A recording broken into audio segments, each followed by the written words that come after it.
Welcome back to another beautiful Wednesday. I don't know about you guys, but I'm finally happy that we're starting to hit the 80s here in Northwest Ohio. How you fellas doing tonight?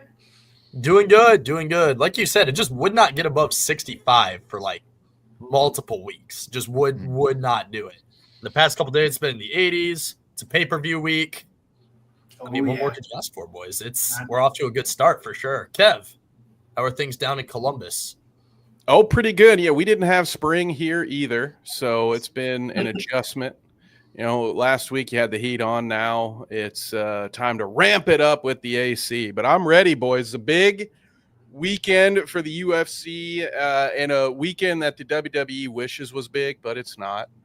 So I'm glad at least we've got some good UFC fights to watch this weekend. Zach, what about you? Like you boys, I'm enjoying the weather, sweating it at work. You know how that goes. No AC there, but at least I got it on at the house, so nice and comfortable in the house. I'm just happy it's not raining because I'm sick and tired of rain. We've been having so much rain, it's not even funny. So well, you just guess it's happening tomorrow, just so you know. No, we're gonna get smoked tomorrow. Yeah. Should have mowed.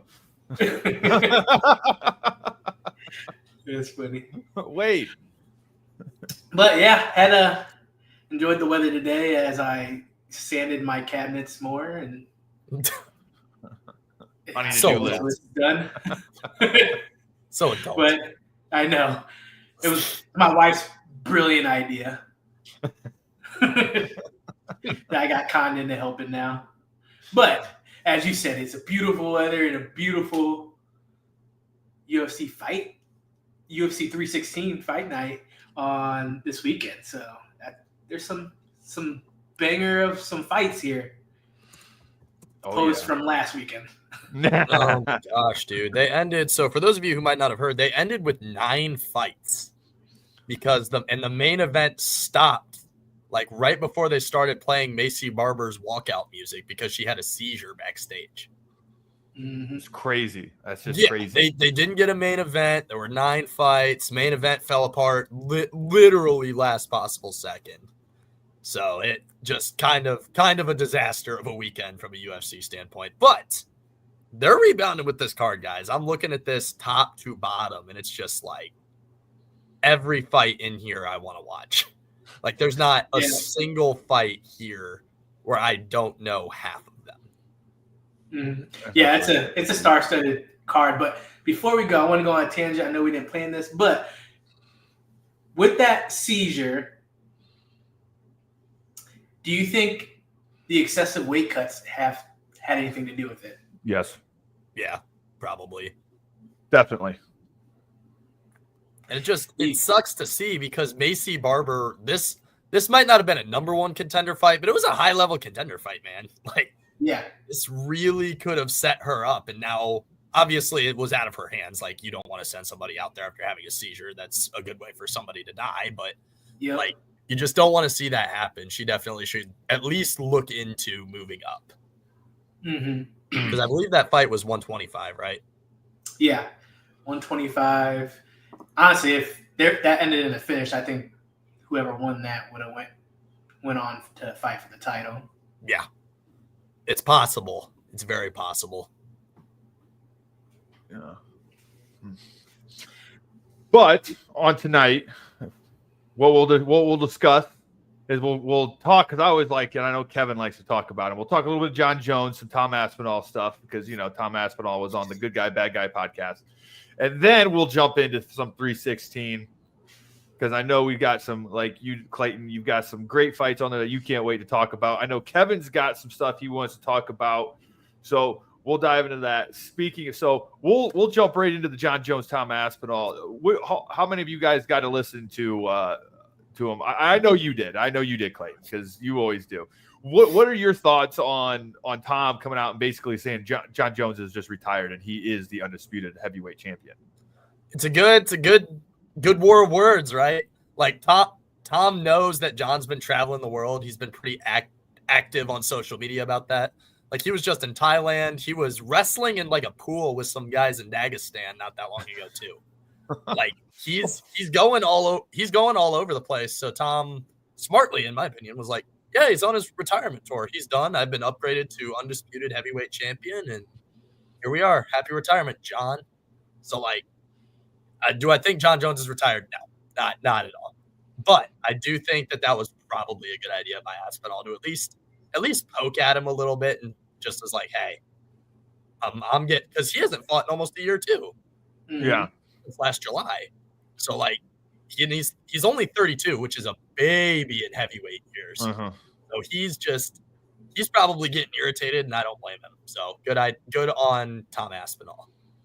Yeah, well, and it kind of like what Tom had said too, is the whole division's that kind of been shut down. Like none of the top guys are fighting because they all think if the Jon Jones fight doesn't happen and he gets stripped of his belt, that they could be the next person up to fight Tom for the undisputed belt. Yeah, I'm trying to think of when was the last time we saw Alexander Volkov? It's been a while for him, since we've seen him actually fight. And so like nobody wants to fight because they all want to be the next man up. Mm-hmm. And so it's put a standstill to the heavyweight division, which is just Jon Jones is to blame for that. I mean, it just is. There's no ifs, ands, or buts about it. And it's frustrating to fans like us who want to see the heavyweight because nothing's like a nice heavyweight fight. Two big boys going at it and hopefully throwing hands. Mm-hmm. It's been heavyweight combat sports in general. We're talking boxing, we're talking MMA, has always been one of the most popular divisions. Like example, Randy Couture and Brock Lesnar, that era. Great heavyweights. Yeah. Fedor Emelianenko. We move up. There's a reason aren't guys with like, I think the record for heavyweight title defenses is 4. I think Stipe has 4. And that's a lot because Brock Lesnar held it with 2. The belt changes hands. It's an exciting division. Nobody's ever cleaned out heavyweight. It hasn't happened. So it's just, I agree with you 100%. The division's been shut down. We haven't seen, Alexander Volkov got robbed against Cyril Gane in December. I forgot about that one. But Cyril Gane hasn't fought since then. Volkov hasn't fought since then. We see guys like Marcin Tybura, who I actually think is fighting this weekend. He's an up and down guy. Like, you know what I mean? Sometimes they plug him into headline a fight night card at the Apex. Not that there's anything wrong with that, but like you don't see top 3 heavyweights headlining Apex fights. It doesn't happen. No. That would be dumb. I feel like for the company to do it that way. Wade, what are your thoughts on all this stuff going on here? Yeah, I'm extremely frustrated because I, like most of the world, love a super competitive heavyweight fight. Like, there's nothing like them big boys throwing some light leather and with bad intentions. So excitement's going to happen every single time in that weight class. And just for Jones to just be trolling everybody, living his best life, traveling everywhere, and just be like, yeah, I got the belt. I can do what I want. I'm Jon Jones. It's just frustrating because I want to see this fight. Come on. You're old ass. You ain't got much time. Let's get this ball rolling. Now, I think it was good on time to poke. I mean, keep talking that smack. I mean, obviously it's going to be great for a good build-up when the fight does get announced. So I think it's happening. Well, so you do think it's going to happen because you did have Jon Jones going out there talking about how there's a big announcement that's going to be happening that he can't make the announcement. There's a video of him. I can't remember where he was, but he was talking about it and he was saying that, well, there's a big thing. I can't talk about it. The UFC will announce it when they announce it. I remember the Paul brothers doing the same shit and then they launched a TV show. So until Kevin's favorite TV show. Yeah. Until I see Dana in Kevin likes to see him do in the hallway of some random arena on his phone, like announcing the fight. Whatever, dude. Whatever. Your opinion means nothing to me, John. Do you think that things would be different if Francis Ngannou was still in the UFC in the heavyweight talk? Like, how do you think all this stuff would be playing around? Like, do you think he would have fought Jones? Do you think he would have been fighting Tom at this point? What do you think would have been happening if he would have stayed in here? Do you think there would have been a nice rivalry between him and Tom? What's your thoughts on it? So if I had a magic wand and I could play it out exactly how I thought it would be, I think Francis beats Jon the first time they fight. Jon comes back, gets the belt, and retires, and now Aspinall and Francis are fighting for the undisputed title. That's what rivalry? I think would realistically happen. I think that Francis and Jon would have fought at least twice by now, minimum. I think the same thing. Like, Jon Jones is probably the best to ever do it. His fight knowledge, fight IQ is insane, and distance management is crazy. But he ain't never been hit like by Francis, man. Francis is got different kind of power. Nobody's ever been hit by somebody like Francis. Overeem has. Yeah. Did you see that he made? You guys remember NFT chains? Like when that was a thing? First and foremost, I don't know why those died. I thought those things were sick. But Francis Ngannou had one of his knockout of Alistair Overeem. He had an NFT chain. That was a decapitation. Yeah, I'm surprised his head didn't fly off. That is one of the cleanest uppercuts I've ever seen. Yeah. Zach, I know you like you an uppercut too. Yes. Throw them uppercuts. Especially when people duck, man. Throw those. Especially as an Ami. Mm-hmm. Wow. Okay. Because I know I can sit here and talk. Well, first of all, Kevin, what's your thoughts on all this stuff? Like, what's your thoughts on because I know you love Jon Jones. He's your favorite fighter in the world. Mm-hmm. And you've got so many good things to say. I cannot wait. Yeah, so I'm glad that I went last because I didn't want to rain on everyone's parade until the very end. I wanted you guys to get out all the positivity, all the happy thoughts, all the optimism that we could afford. I wanted you guys to have that for as long as you could have it, because the sad, I can't call it a reality, but my opinion of what is going to happen is that Tom Aspinall just called it like he sees it. Now, he may have been doing what you guys are thinking. Like, his intention very well may have been, I'm going to talk this coward into fighting me by just saying, oh, well, he's retired. And if I start making the rumors that he's retired, maybe the fans run with it a little bit. People are already signing petitions to strip Jon of the belt. Like, let's get this moving. I'm tired of it. Let's move on. As you guys have already mentioned, the entire division has been held hostage, though, in a way we haven't seen since Dana's last favorite fighter. And so but to me, what I have seen Jon Jones do on a regular basis on social media recently, you guys talked about he's in Thailand or whatever. He's doing another country's version of The Ultimate Fighter, right? So he's a coach on some TV show right now. There's videos of him getting drunk, riding mopeds out in the street. I'm sure he's just drunk. I'm sure there's no other chemicals in his bloodstream.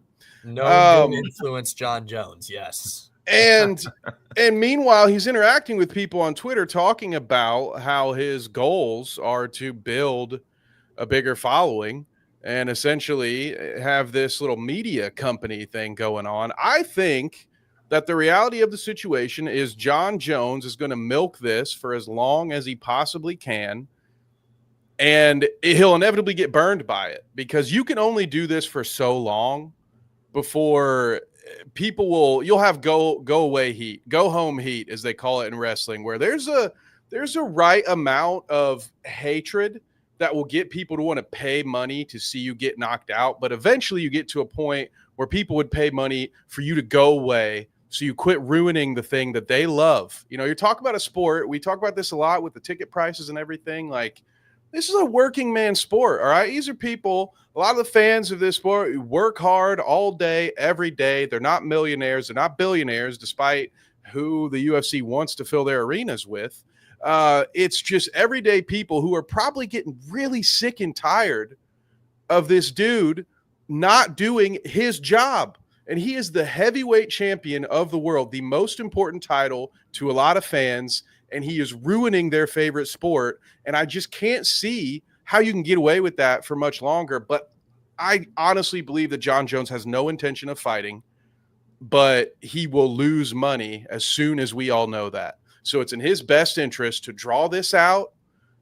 Obviously, you know, to go back to the Francis thing for a minute, the one thing I will say is if Francis were in the UFC, we'd have had a Jon Jones fight by now, because otherwise Dana would have stripped him, because you could sell a lot of tickets for Tom versus Francis. People would love to see that fight. The only reason we're all handcuffed by this is because there isn't a third heavyweight in the UFC that we all want to see.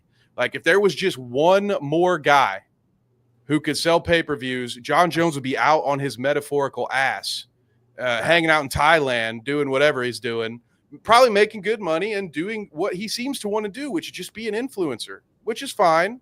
No knock against it, but just retire already. But he won't do that because this is the last big bag that he'll ever get. So I think at some point he will just have to be stripped because he's not ever going to fight.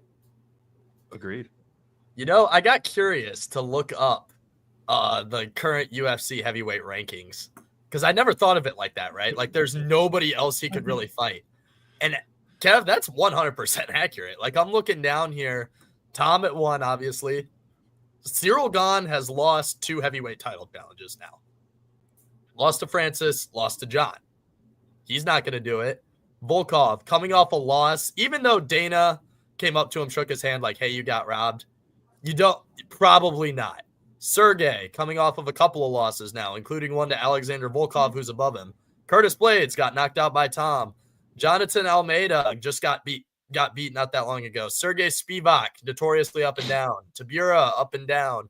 Derek Lewis, up and down. I think Tai Tuivasa is 0-5 in his last 5, and he's number 10. Oof. Like, you know what I mean? Yeah. That's 100% accurate. I never thought of it like that, because there's not a third guy.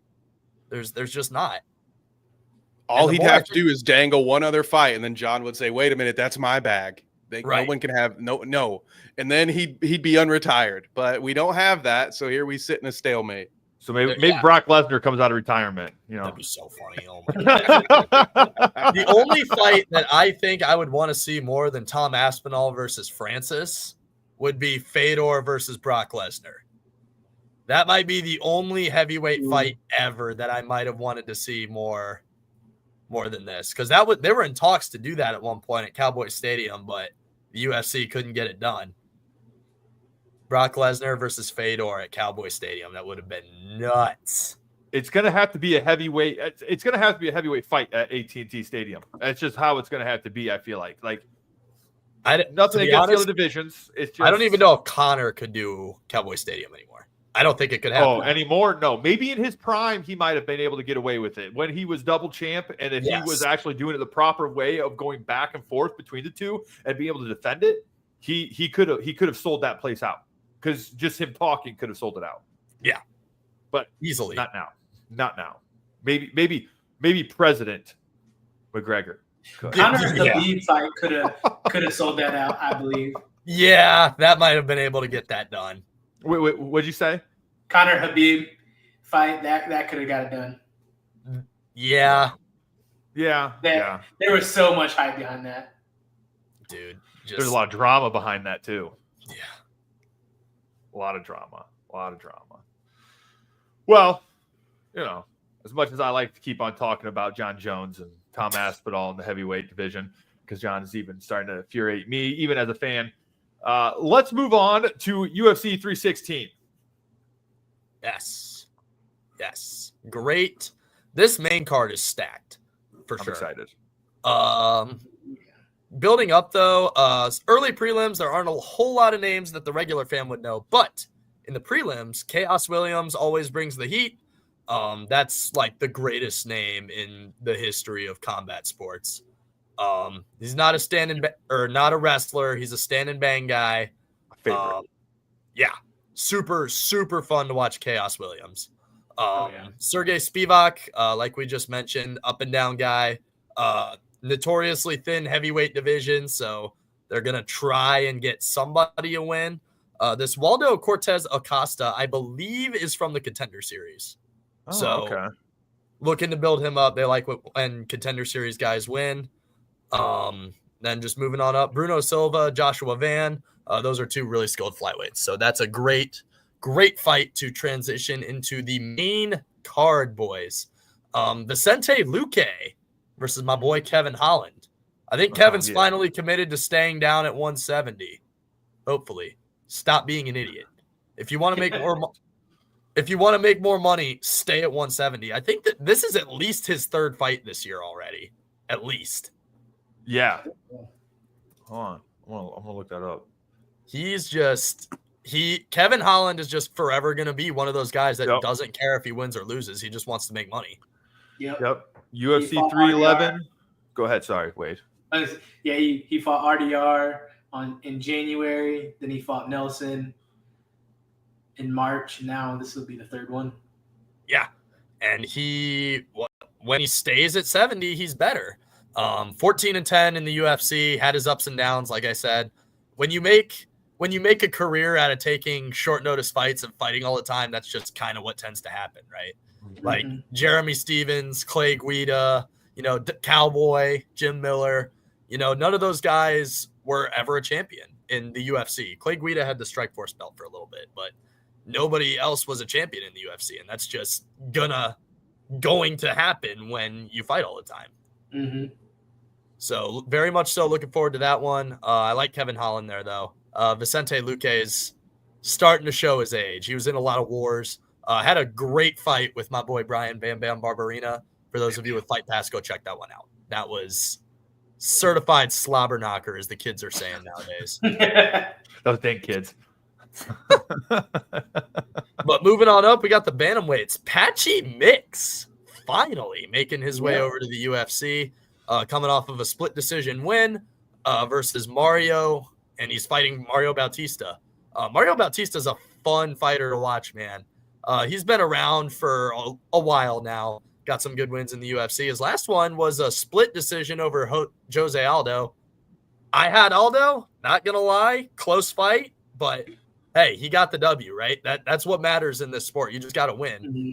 Ricky Simone, Damon Blackshear, they're not top tier guys, but they're guys that you want to beat and build your record with, right? And I think Patchy Mix is a good step forward for him. Yep. And then this is next fight, guys. My fight of the night, personally. We got my boy B. Joe Pyfer taking on Kelvin Gastelum. Newly inducted UFC Hall of Famer Kelvin Gastelum had a war with Israel Adesanya. For those of you who've seen the meme where Izzy was like, "I'm prepared to die," that was in the 5th round against Kelvin Gastelum. Also had his ups and downs. He won the Ultimate Fighter. Then he was kind of a tweener. He was in between 70 and 85. He likes to eat, man. Like, he posts videos of him on social media, like eating tacos, trying different foods, that kind of thing. So he's back up to middleweight against like just one of the biggest middleweights in the division, probably. Yeah, he's a big guy.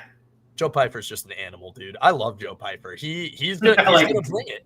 He's gonna bring it. And today, actually, I was on Twitter before this. He said that he was not fraud checked against Jack Hermanson. If anybody was fraud checked, it was Bo Nickel. Just throwing that out there, boys. That could be, if he gets a win here, I could see him calling out Bo Nickel. That'd be a fun fight too.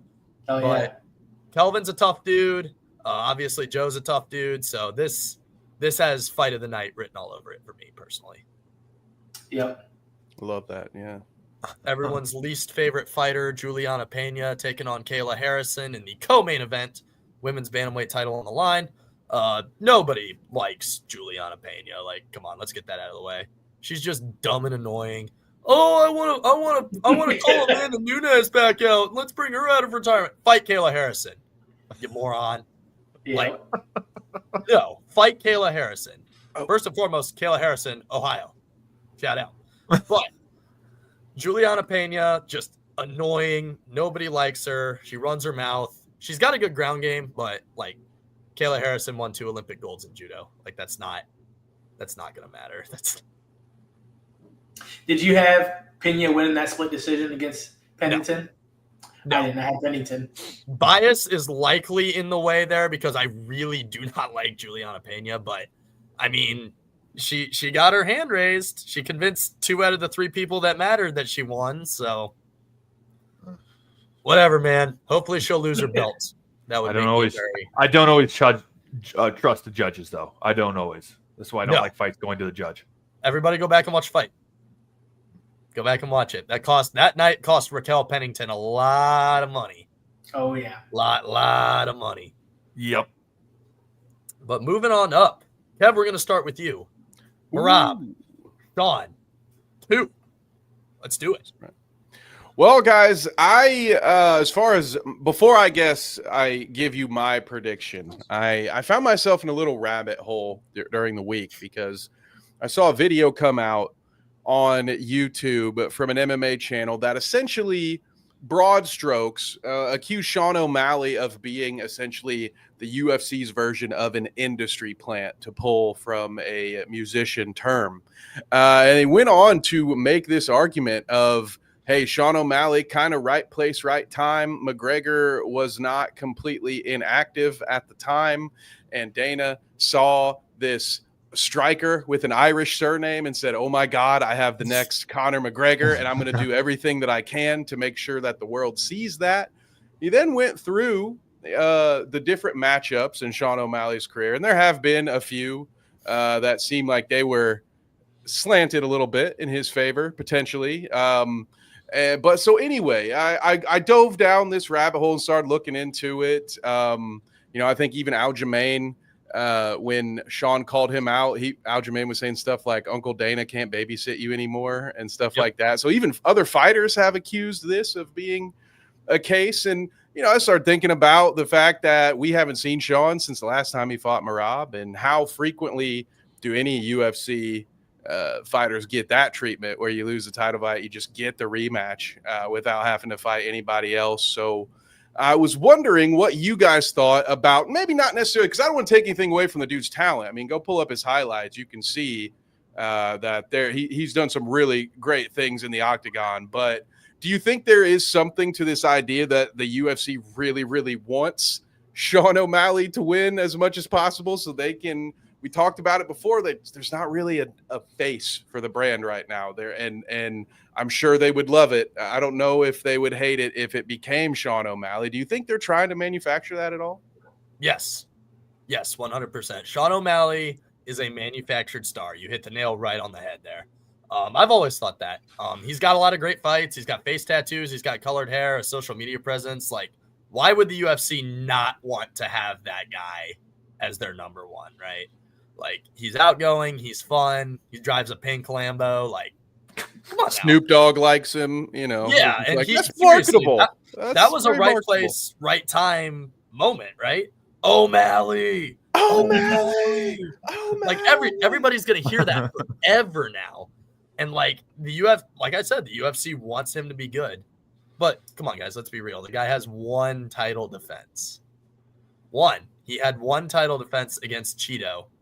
Not to throw a dig at Cheeto, but we all know he was only there because the UFC was like, hey, this Sean guy has 1 loss. Hey, that guy's still in the top 10. Hey, let's do this before we have to book him against Merab and lose a ton of money. That's exactly how that board meeting went. Yeah. Oh, for sure. Nothing to take away from Sean. Sean's like, he's one of my favorite fighters. I love watching him when he gets one of the best strikers out there and carries heavy hands for his weight class. But I can see the UFC favoritism in the sense of I think they pulled some strings with Jan, because I don't know if he beat Jan. Yeah. I remember that was in Abu Dhabi, so it was like a lunchtime card. So I was sitting at B-Dubs watching that fight like, okay, there's no way, dude. Like, there's not a chance Sean won that fight. And then they split decision, Sean. And I was like, huh? Yep. Yeah, Like kind of pushing the narrative there for Sean. Yeah. I mean, he's a recipe for great marketing. Like, yeah. he's flashy. He's a talker. Like you said, people love him. I mean, I love him. I'm a fan, but he's just not the most complete fighter. He sucks against wrestlers. Yeah. I know a thing or two Somebody- about And Well- Sean is a much more accomplished jiu-jitsu guy than a lot of people give him credit for. Like, he has a jiu-jitsu win over Takanori Gomi, one of the best Japanese guys ever. But like, it doesn't show. Like, and especially against a guy like Merab. He's not gonna get tired and he's not gonna stop coming forward. Like, you have to be comfortable off your back foot if you're gonna fight against Merab. It has to happen. what happened in the first fight. Let me ask you that. What happened in the first fight? You know what I mean? Yeah. Between these two. Got smashed. Got smashed. Yeah, Merab just manhandled him, kept taking him down, all the control. But I will say, I was watching UFC Countdown and they're doing some flashbacks, and Sean had some nice teeps to the body that actually you can see visibly affected Merab. So I wonder if that's going to be his game, is really focus in on that body, hit them teeps, hit the body in the beginning, just be more reserved for the first couple rounds to slow him down so he can exchange his, like, get in his distance and get in his at Merab at the end of his punches. So it'll be interesting to see. You know Merab's coming. He's not changing his game plan. He fights the same every single time. And he's got one of the best coaches in the game in Ray Longo in his corner. Like, Yeah. Well, Yeah. I will give Sean a little bit of credit here because it's always hard to beat a fighter twice. It is, unless you're Jon Jones and going against DC. I had to throw that in there. Sorry, but it is. It's really hard to beat the same fighter twice. It is. I will give him a little bit of credit there. So we'll see what happens there. But for our main event of the evening for us tonight, we have our matchup for our June 28th card at Carnage Fight Series 2 in Sandusky, Ohio. We've got Brayden Benson and Colton Hensley joining us live here for their pre-fight interview. Are you guys excited about this one? Because I know I am. I've been looking forward to this for a while between these two. So without further ado, let's bring them on. How you doing, Gentlemen, fellas? how are you? How you guys doing? Great. Thanks for joining us. Absolutely. Thanks for having us. How you doing, Big Chin? What did he say he cut out? Bro, he didn't pay his How are you Wi-Fi doing bill. there, Big Chin? I already told you he wasn't gonna pay the Wi-Fi bill. He's over there bumming Planet Fitness's Wi-Fi again. Hey, I don't work a 9 to 5. I've trained twice today. I was in the gym on Monday. There's not a scratch on my face from my fight Saturday, and you're gonna get the same thing. I don't work a 9 to 5 police job. I'm not out writing tickets. I'm in the gym every single day. So just remember that. While you're in your uniform right now, getting off of work, know Looking that good, I've done looking 2 good, training too. sessions today. You And forgot the part about looking good in my uniform. You can look good all you want. Hey, the only chance you have in a fight with me is if they let you take that utility belt in there with your safety off on a gun. That's the only chance you have with me, I promise. I train every day. 3 times a day. I can't wait. Train every day, I still live built like this. a sack of milk, motherfucker.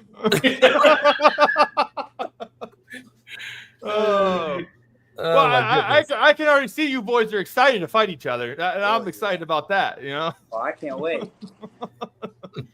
I was gonna say, Zach, do you need us here? I don't know. Do we need I don't even know questions? if we need to be here. I think we might just be able to let I them might talk just grab it out. a beer and sit back. Yeah, seriously, dude. Baffle's back, dude. I'll just go downstairs and grab a couple and we'll be good to go. But Brayden, I did want to ask you about your fight last weekend. Third belt in less than a year of MMA. What does that mean to you? How did you see the fight going down? And then obviously let the audience know what you saw through your eyes when you went for the finish. Yeah, so I just want to start by, I give all credit to God. My Lord and Savior Jesus Christ is the only thing. I can be grateful for all these things and these belts and, all these amazing people in my life that helped me get these opportunities. But it all comes back to God. So I'm just very reflecting on how grateful I am to be as many hardships as I've been through. I feel like in my life, God's given me just as many opportunities to make them right. So I'm very grateful for that. As far as the fight, man, obviously we got to turn around and fight Mr. Police Officer over there in about 20 days. So the plan was to go in there. Coach told me go in there. The guy, Dakota, super tough kid, by the way. A lot of respect to him, man. I hit him in the face a whole lot of times. I was surprised he was able to keep moving and fight as long as he did.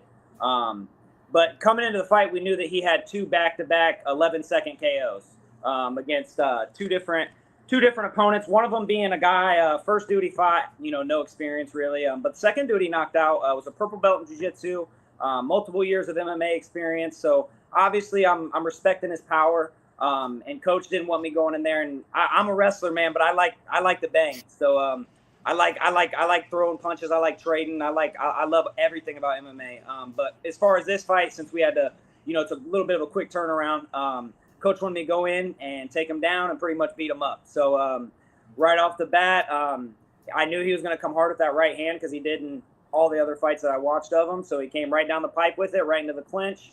Body lock, little Greco step behind, slammed him, and then same thing. It was super similar to my last fight I had with you guys where I won the title. It was a matter of just staying patient. And I think the biggest thing, credit to Jon Jones back there. That's who I study the most. But ground and pound, man. If you can have good ground and pound, man, you can be a real problem. It's one thing wrestling somebody and making them tired, but if you're wrestling somebody, making them tired, and you're cracking them in the face, it makes them really not want to be there. It's really how you break someone's will, I feel like. So we just want to go in there and utilize that because it's one of my best tools is just, making somebody not want to be in there on the ground.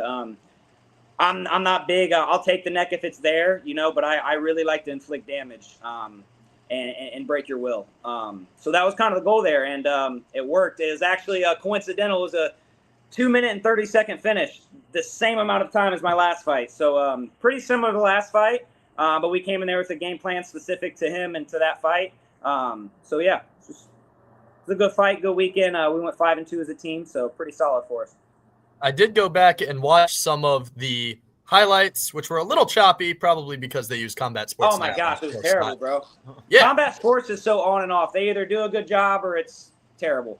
If you want my fight was good though. I appreciated that part, but a lot of my teammates got screwed. Yeah, if you guys want consistent production, consistent commentary, and just an all-around great live combat sports experience, you guys already know where to come. Carnage Media pay-per-view. But I'll step off my soapbox there for a second. Colton, I got to ask, man, did you see any of Brayden Benson's fight last weekend? Bro, nobody gives a fuck about his fights. And that's what people say that get knocked out. They don't study their opponents. Yeah, because you fight street beefs, brother. This ain't street beefs. This isn't Colton's garage. This is a cage. This is a record. This is sanctioned. I live for this. I live for this. Okay, I don't do this for fun. I don't go and fight hillbillies in a dirt cage. I get in a cage and I fight men. Okay, and you're gonna find out here in about 20 days what it's like to be locked in there with a real MMA fighter, somebody who really puts their life into this. You've never fought somebody like me. Believe that. You've had some. The first dude you fought, Volker, pretty tough dude. Andy beat you. But outside of that, bro, like you haven't fought somebody that lives in the gym like me, bro. I do this. I'm 21 years old. I got nothing but energy and time, brother. Are you done talking, bro? Nobody cares. You said something to me, brother. I'm just letting you know what it is. I was answering the question, big dog. Listen, man. At the end of the day, I do the same thing every time. My first fight, nobody really counts because I wasn't even in a gym. That was me getting off the couch, jumping in a cage, man. I know how to fight now. He talks about how I'm fighting cans, bro. Your boy is literally in the chat, and I choked him out in under a minute. 3 out of the 4 people I fought are your teammates, bro. So if that's the people you're training with, then Oh, That means that you're not I'm training with- training with a lot more than the people you fought. You bet. I got Charlie Cleveland. I got Dylan Butka. I got Gates Cook. I got killers, bro. I train with killers on the daily. So don't even go there. You don't know who I train with. You don't know the looks I get. Bro, You don't know what it his is, bro. You Wi-Fi train in connection Colton's is garage. ass. You train in Colton's garage, bro. That's the only His training you Wi-Fi get. connection You probably is got your dog dad in shit. there holding mitts for you. He don't know what the fuck's going on either. Hey, my dad's the best on the mitts. Don't even. I think, Brayden, no I think you mitts need in to a take cage. I think you need to take a deep breath, brother. Oh, I'm You just seem a little- excited. I'm you just seem a little super excited. agitated. I'm just super excited to be locked in a cage with you. I'm so Bro, amped. I'm so excited. It's That's what I'm really excited for. funny because you don't understand, big dog. Like, What don't I understand, Colton? you don't understand. Tell me that what I I'm- don't understand, Colton. So I'm trying to answer your question. Tell me. Be quiet. Speak when spoken to. I'm So- and still, brother, you're the challenger. You're nobody. Speak Who are when you? spoken to. Speak when Who are spoken to. you? Bro, you don't understand, Who are you, man. Street Beef? I'm different. I'm You didn't even different win than your all fight. these You dudes got you beat fought. up on Street Beef. I watched you get beat up. I had a good. Again, I was bro, laughing my fresh ass out off. of high Iron school, Fist. not giving a fuck, What? man, and I'll I do call it up again. Iron Fist and have him handle my light work. What are you Iron doing? Fist. Whatever Iron his name was, the dude that scraped The you on only, Street the only Beef. Iron Fist you know is your boyfriend, brother.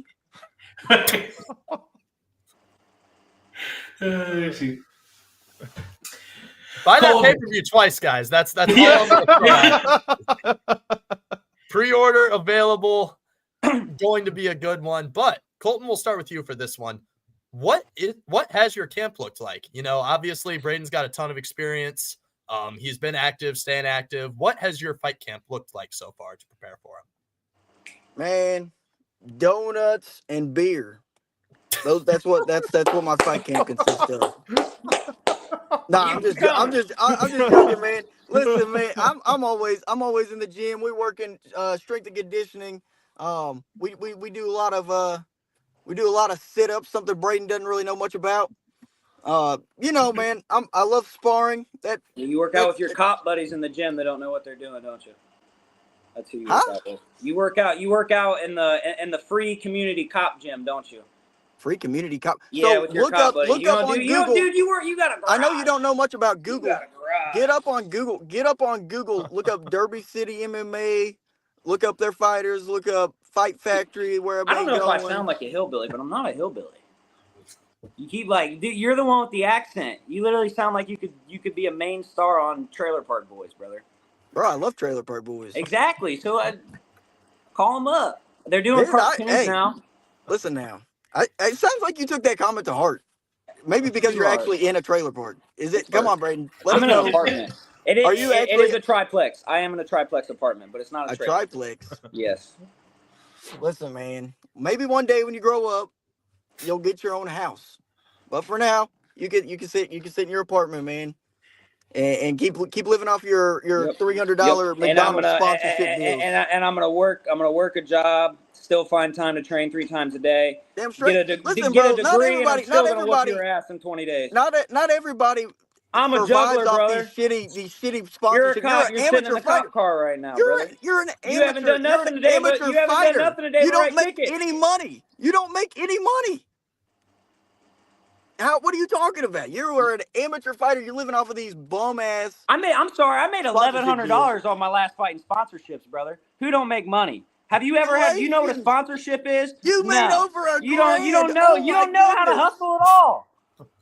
Oh, You're a street beef fighter. You don't know how to make money. Come on now. I'm shocked. I made $1,100 in This 2 guy's minutes and Wi-Fi 33 is seconds, shocked, and I'm gonna man. make just as much scraping your face off that octagon. Love to see you try, big dog. Oh, that chin's big, brother. It's easy to find. I already know. Oh yeah. Yeah. Take a deep breath. Take a deep breath. Your face is getting red. Sorry, Stan.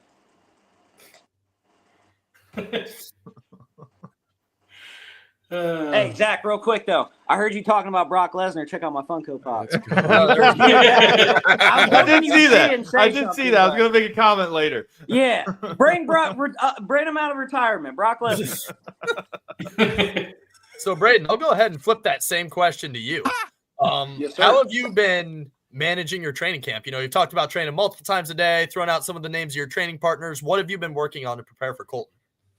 Well, I knew that we were fighting him, so I've done some film study, just watching his fights, playing around. But obviously, I just got done with the fight last weekend, so I'm the kind of person where it's one fight at a time. I feel like if you start thinking about the next fight too much, like you're not focused on the task at hand. So up until Sunday, I was completely focused on Dakota Grooms, that obviously went my way, so now we're on to the next. So I've done some film study. He's a longer guy. He's got some power in his punches. But like I said, I mean, Gates is 6'4". We got a lot of other tall guys. We got good boxers in the gym, so I get a lot of good looks. I think you're decent on the feet, Colton. Like all bullshit aside, like I think you're okay on the feet. I think your hands come down a little bit, so I'll see if we take advantage of that. As far as that, I on the ground, if I feel like, you know what I mean, if I want to take him down, we're going to take him down. So we'll just play it by that. I'm just preparing for, I'd like to stand for a minute. I love knockouts. So, you know what I mean? I'm not just a wrestler. I'm not a one-dimensional fighter. I do MMA. I'm a mixed martial artist. I do it all. So we're going there, you know what I mean? Everything happens different in the fight, you know what I mean? Like you can do all this planning you want, but once you get in there, sometimes the plan changes. So we're just going with the flow, keeping the cardio up, keeping my conditioning together, having a gauntlet, I believe at the end of this weekend. Because obviously I was in the gym on Monday. The only reason why I wasn't in the gym on Sunday is because I didn't get back until 9 in the morning. I left at 3 a.m. from Kentucky and drove home. So I got up and just went to the bag and hit the bag on Sunday. So I was right back to it. No damage taken at all. So, it's back to routine, Absolutely. Once again, ladies and gentlemen, Carnage Media pay-per-view. Make sure that you order that fight between these two welterweight warriors. Zach, I'm going to go ahead and kick it back over to you. So what I want to know is what your guys' game plans are for this fight. Now, I know you probably don't want to indulge too much, but we'll start with Colton here. What are your game plans for this bout coming up? You've seen Benson's fights. You've seen him on the last card, on our card. I don't know. You said you haven't seen his last fight, but what is kind of your game plan against him to stop him and his assault on you? Is from what he's saying. Yeah, man. So I got back. Dude, you got Boost Mobile. No one can hear you. Go ahead and reset your internet, brother. It's pretty bad down there in Indiana, ain't it, brother? So when you notice that everybody fights Brayden, everybody gets a fence, and they sort of start to sink against the fence. So that's the biggest thing for me. Nobody really has allowed me to stand with them in my past 3 fights. So that's the goal. I want to sprawl. I want to brawl. We've been doing a lot to get off the fence. We know Brayden's goal is to get you on the ground and punch you till the ref stops. That's not gonna happen with me. He's gonna meet somebody who actually knows a little bit about wrestling defense, and that's pretty much all there is to it, man. Anybody get a word of what he just said with that terrible connection over there? Because I didn't hear one bit. Well, what we'll do is we'll ask you to step out and come back in and Get reset your yourself broke up. phone. Get an iPad or something. Go connect to Wi-Fi. Gosh, what a nice guy. So, in the meantime, so Benson, so what is your game plan going forward against him? Cricket. Thanks, Will Chow. Anyway, he's a champ too, by the way. Shout out Will Chow. What is your game plan coming into this fight? I know you're just coming off your win, your belt win, and you're focused on that. But now that everything's shifted, you've had a couple of days to kind of reflect on your next opponent. What is your game plan going forward? Really just go in there and get better at MMA. Go in there and get some good experience. Expose him in all areas of the cage. And just prove that I'm the better fighter. really. I mean, there's not a specific, I want to go in there and take them down. I want to go in there and bang. I'm going to go out there and fight, and I'm going to get better at MMA is what I'm going to do. Okay. And I know you said that you're going to go pro after this fight. That's your game plan, correct? Yep. Yeah. So actually, I wanted to turn pro obviously immediately after this fight. Oh gosh, not this guy again. Okay. I wanted to. I'll just wait. We've got his mic muted. Go ahead. Okay, perfect. Thank you.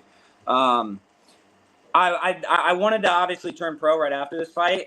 The original plan after I won the Carnage title was to take an LFA fight, amateur LFA fight, probably, and it was going to be probably the Kentucky card. I actually got two teammates, Mateo and Gates, are fighting there the 13th. So I think that was the original plan. I also shouted it out on the mic, so I was super excited for that. And I was going to turn pro after that fight. But with the change of plans, I went and talked to my coach at Tiffin University. I'm still on a wrestling roster here. I receive benefits. I pay about $500 a year to go to school right now. I have one more year. If I were to turn professional, I would no longer be able to be on my wrestling roster, and I would lose all the benefits that I gained. So I would be about $10,000 in debt. So obviously we want to make money from fighting itself, but I'm not going to put myself in a financial hole for no reason. And guys, I'm also 21 years old, so I'm not in a crazy rush. I am in a rush. Like, I got a mom, I want to retire. I feel like I can be great in this sport. But again, we're young. Gary was talking to me, and he brought it up before I even spoke it. He was like, "Why don't you just wrestle your last year? Like, instead of taking a bunch of more AMI fights, just go and wrestle." Because I've only had 1 year of wrestling, like competing wise. I was in college for 2 years, and then I transitioned to MMA this last year. But I only had 1 year where I got to compete. So what's it going to hurt for me to compete one more year of college wrestling at a high level? What I mean? It's going to do nothing, I feel, but good for my foundation. As much as I like striking and, standing up, obviously that's one of my best tools is my grappling and my ground and pound. So yeah, just get through school next year. The plan is to take a few USA boxing matches once we get back. Coach said maybe an AMI MMA fight just to get back in the groove. You know what I mean? Because I'm going to be grappling for 9 months straight. And when I'm in wrestling season, like, I'm not going to be in the gym like that, in the MMA gym at least, because it's college wrestling is extremely demanding.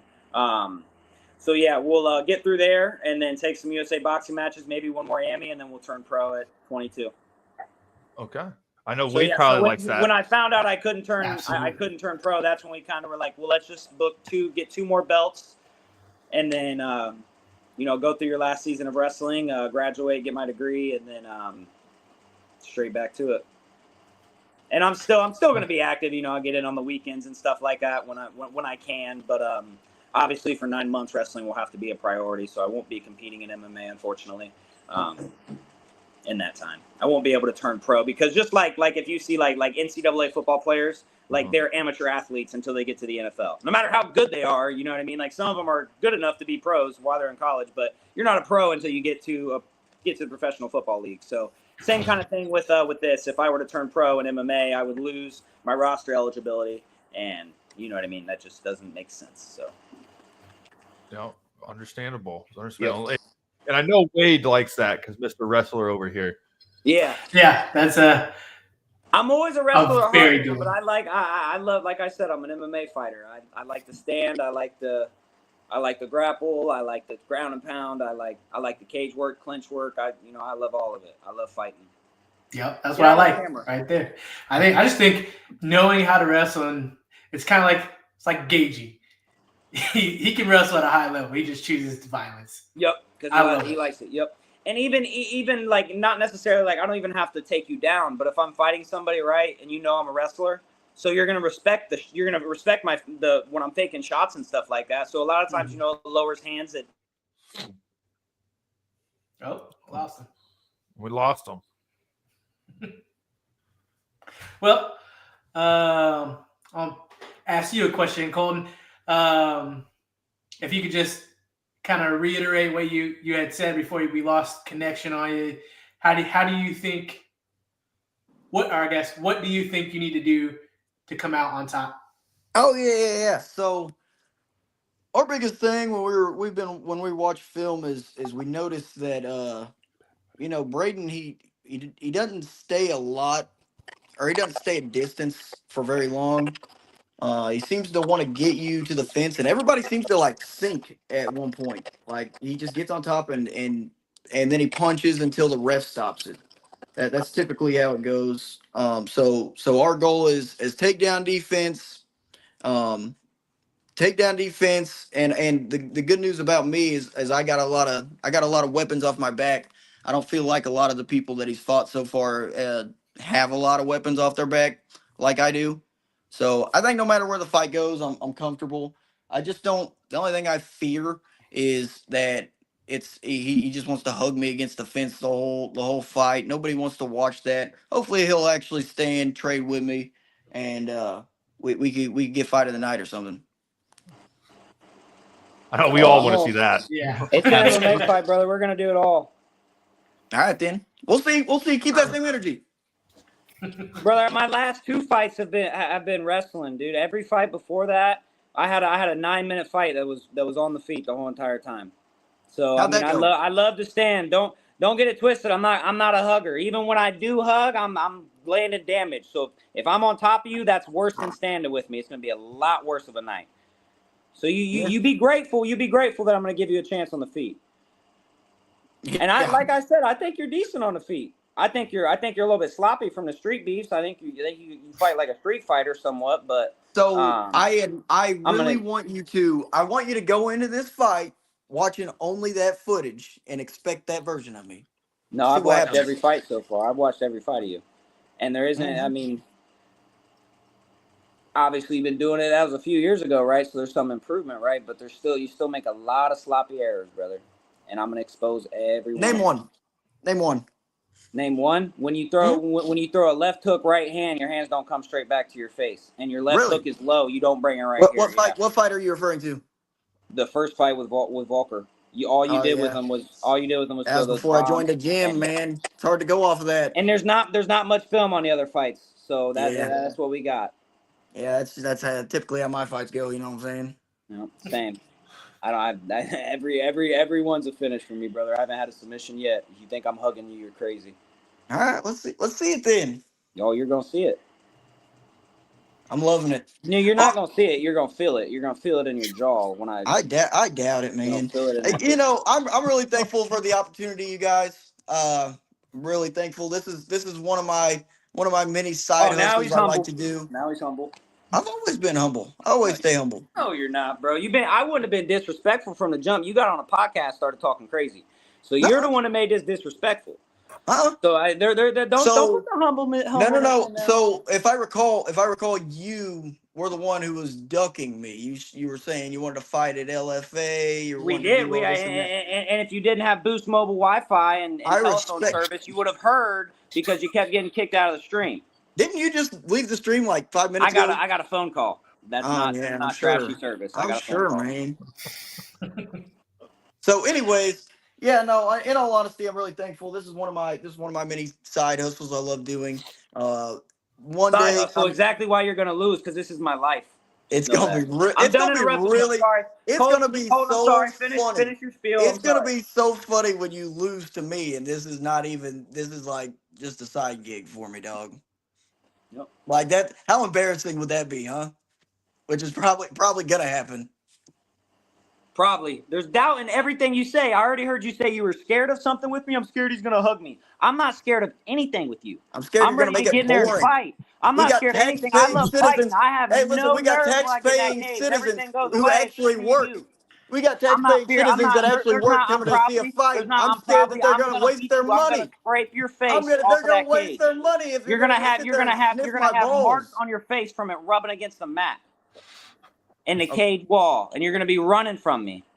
Guys, I don't know if you could tell. I don't think Brayden gets a lot of attention at home.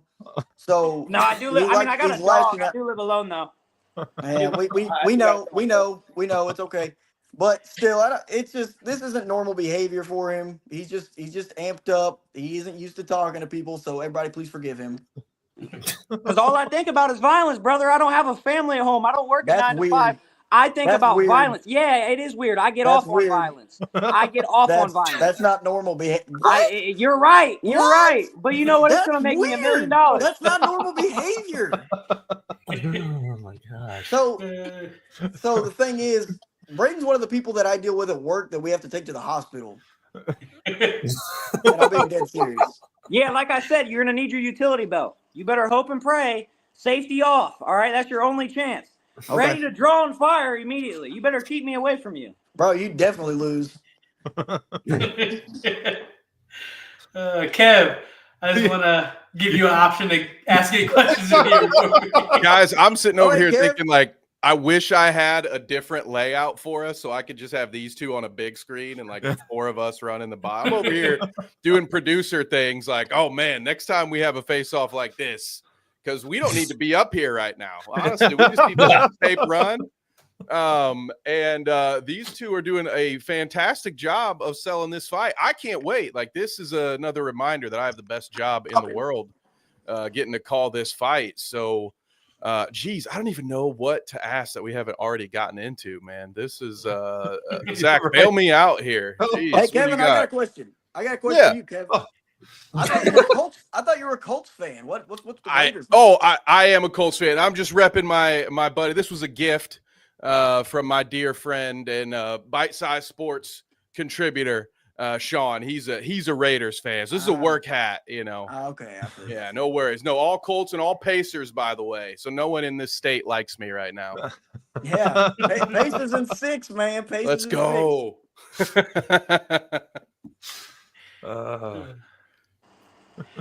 Well, I just want to say thank you guys for coming on. If you got any like shout outs or anything, Colton, I'll start with you. Hold on, we're missing one thing. Oh. Boys, and Colton, we can start with you again here. We need predictions, guys. Oh, yeah, we do. That's simple. We need predictions. Colton, how do you see this fight going down? Me by whatever the hell I'm feeling that day, to be honest. All right, fair enough. Brayden, how do you see this fight going down? Me by making him quit. All right. The fight's gonna end either with him like this, unconscious, this on the ground, unconscious, or running away from punches on the fence, and the refs pull me off of him. That's how it's gonna end. Fair enough. I'm Two gonna strong pressure him. predictions. I'm gonna pressure you, and I'm gonna break your will. I'm gonna make you regret ever getting on that podcast and putting my name in your mouth. I'm gonna make you regret every bit of it. I swear to God on everything I love. Believe that. And I don't, bro. I'm not gonna lie to you. Sorry to burst your bubble. I'm glad you don't. It's all good. But on a real note, Brayden, respect to you. Let's get this shit, bro. For real, bro. Respect you too. God bless. I hope you stay healthy in camp. I hope you prepare for a banger. And after I whoop your ass, I'll ask to pray with you. If you don't want to, that's fine. Hey, I'd love to. Win or lose, I'll say a prayer with you. All right, I respect that. Respect. All right. But right. in the meantime, bro, keep training. Dude, you're gonna need it. 3 times a day, every day, brother. All right. Everybody, thanks for having us. Thank you for joining us tonight for another amazing Carnage Unleashed interview here, guys. So thank you, guys. We'll catch you guys later. Man, we don't even got to say much on that one, though. I can't wait to see that. What else can we possibly say, right? Like, I think we all got like one question in, other than Clayton got the one question that Kevin didn't get asked. So, you know, we got, I think we only got 4 questions in. Yeah, the regular questions would not have worked for something like that, you know? No. You just gotta let 2 fighters get ready to fight, man. Goddamn, I'm excited. You sure we can't move this thing up a couple weeks? I wish. yeah, seriously. I wish. That reminded me so much of Lino and Mike Russell, guys. Like, that was very, very similar. I love that. That great. What more could we ask for as promoters, right? Like these two dudes are doing a great job at selling their fight, right? Mm-hmm. And just put it out there. With that interview, that fight ended in a knockout. So stay tuned. Oh, yeah, that's a KO right there. I'm telling you. Somebody's not making it to the bell, guys. It's gonna happen. How many rounds you guys giving him? 1, 2? I'm not giving him 3. No. I'm saying 2. Yeah, I'm going 2. Nah, 2? give me 1. This will be fun. I'm going to go with 1. I'm going to go with Clayton on this one. We're going to go with 1 first round. You know, I think it's gonna be pretty early in the second round. All right. But I do think there will be some violence in that first round. But yeah, I agree with you. I don't think the judges will not be involved, and I don't think we'll even get to a third round. This would have been a card that would have fit on, or a fight that would have fit on the Combate card, where I don't think we saw the third round but one time. So yeah, this would fit right in with that. I'm excited to put a belt on one of those two. So either way, I'm going to be excited to put it on one of those, and I'll probably sit down and pray with them afterwards. Because so you better be ready. You might catch some hands afterwards. Catch a little trainees out there. Give him a few seconds to that adrenaline come down real quick. You're gonna catch a couple. Maybe do the belt thing post prayer, just for everybody's safety. Well, don't wear a white shirt, okay? Don't wear a white shirt. Okay? Yeah. Have you learned your lesson? We're bringing the black button down, black tie for that one, because I have a feeling I'll be getting some blood on me. Well, man, that's only one fight. Yeah, that's only one of the fights. That's not even any of the pro fights that we're talking about. That's just the headline of the Amis. So that's the main event of the amateurs right there. So that is going to be June 28th. Carnage Fight Series 2 in Sandusky, Ohio. If you can't make it, buy the pay-per-view. You can get that pay-per-view at carnagemediappv.com. I want to go check it out. I'm telling you. You're not going to want to miss this one, folks. I promise. No, I promise. But we also, with some good news like that, we also have to bring some bad news. So the bad news we have here has to deal with Clayton, unfortunately. I'll let Clayton talk about his unfortunate bad news, his selfish news. Very selfish, very. So those of you who might not know, I've talked about it a little bit on the show before, but I did ROTC in college. That's how I paid for school. And I have a service commitment to the U.S. Air Force. So this week will be my last week as a full-time member of Carnage Media for now. I'll still be involved in more of a part-time capacity. You guys will still see me probably about once a month, if I had to guess. But I leave on Friday for Germany. I will be stationed at Ramstein Air Force Base in Germany. Yeah, I'm excited. It'll be fun. For you guys might have noticed, I don't have a microphone today. My microphone left Tuesday with the rest of my stuff. The microphone is making the trip. Stuff there early. Oh yeah, it is in my faster shipment. I have 2 shipments of stuff, and I put it in the one that's going to get there sooner. So we'll be able to figure that out. In the meantime, like I said, I'll still be a part-time member here of Carnage Media.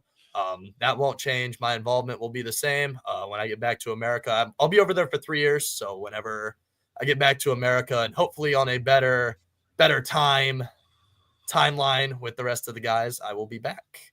But keep an eye looking out for me writing stuff on our website, shooting some YouTube videos.